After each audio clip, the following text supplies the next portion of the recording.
The San Bernardino Wildlife Refuge is located east of Douglas, Arizona, in the path of a new border wall. Some are concerned about the impact of walling off the wildlife refuge. Quite frankly, it's enraging, it's mystifying to see walls being built through wildlife refuges, through wilderness areas. Border Patrol has confirmed that they've only documented 3 people crossing the border in this refuge in the last 3 years. Okay, so Morgan, the Trump administration says that the wall is needed to combat the crisis of illegal border crossings. So what is the Border Patrol saying about this? So I just looked at the most recent data, and the number of border crossers has been dropping for 7 months straight. But in the bigger picture, if you look like 20 years ago, they had 2-3 times the number of illegal border crossers back then as we do now. Due in part to the Secure Fence Act of 2006 and the deployment of high technology, apprehensions of illegal aliens has dropped by nearly 90% in the Tucson sector in the past few years.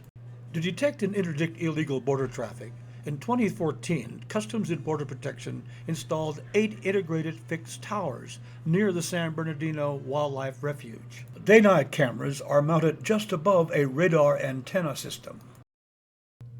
According to this joint release by the maker of the integrated fixed towers and Customs and Border Protection, these systems have the ability to detect, track, identify, and classify movement on the border. In 2016, Chairwoman Martha McSally, now Senator McSally, spoke about the integrated fixed towers at a hearing of her House Border and Maritime Subcommittee. Arizona Technology Plan. As far as I can tell, the only procurement that is working well and is on budget is the Integrated Fixed Tower Program, located principally in my district. In July of 2017, American Security Today reported that the integrated fixed towers at Douglas had passed CBP's acceptance and had been awarded the magazine's Astor Award for the Best Government Security Program. 3 of the towers are deployed near the San Bernardino Wildlife Refuge. This tower scans the refuge from the north. Less than a mile from the border, this tower scans the refuge from the west. This tower is about 3 miles northeast of the Wildlife Refuge. A Border Patrol fixed operating station can be seen in the distance. Each of these fixed tower systems operates 24/7 with a range in excess of 6 miles. Cameras are directed by radar, detecting items of interest. Border Patrol has confirmed that they've only documented 3 people crossing the border in this refuge in the last 3 years. With 3 cameras scanning the refuge, it should be possible to confirm this report and the level of cross-border traffic in the areas surveilled by the camera towers. The Border Patrol publishes apprehension data, but only by Border Patrol sector, not by Border Patrol office or area of responsibility. The refuge is in but one of 7 areas of responsibility. By regulation, agents report the GPS location of apprehensions, but for internal use only. Combined with recordings from integrated fixed towers, the Border Patrol should be able to provide an accurate count of cross-border traffic near the refuge. Was it only 1 per year?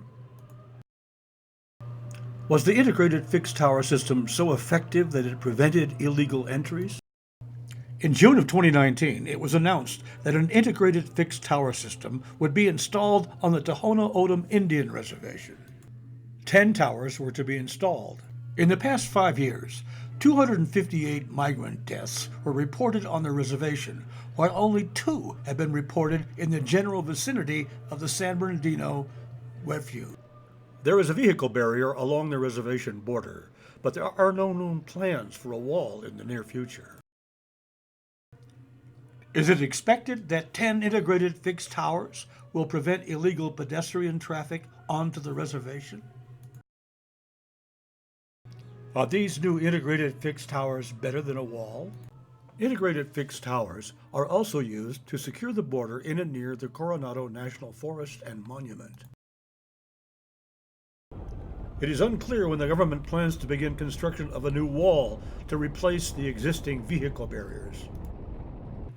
The Army Corps of Engineers is supervising the construction of the wall along the border east of Douglas, Arizona.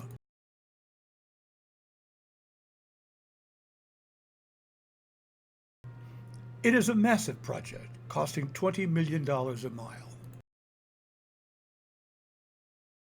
It is expected to reach the wildlife refuge by late February or early March.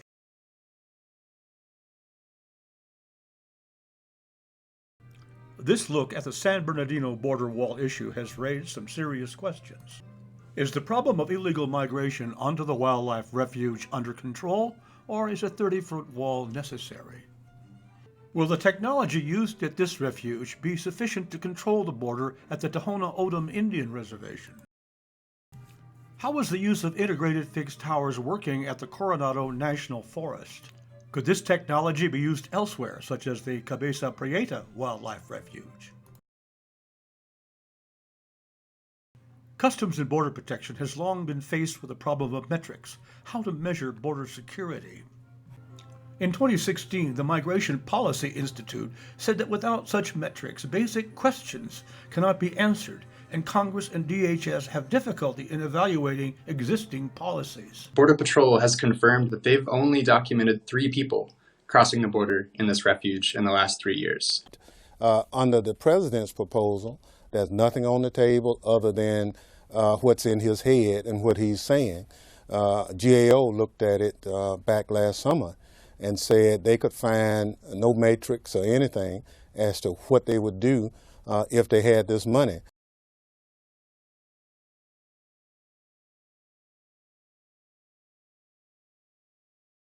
The American people want to see results, control of our borders, and we need to establish standards or metrics and then show that they've been achieved. Technology exists to establish border metrics. These systems are buried and solar-powered and can be installed quickly. In a short time, we would know whether the problems are serious and if existing technology such as integrated fixed towers can provide security.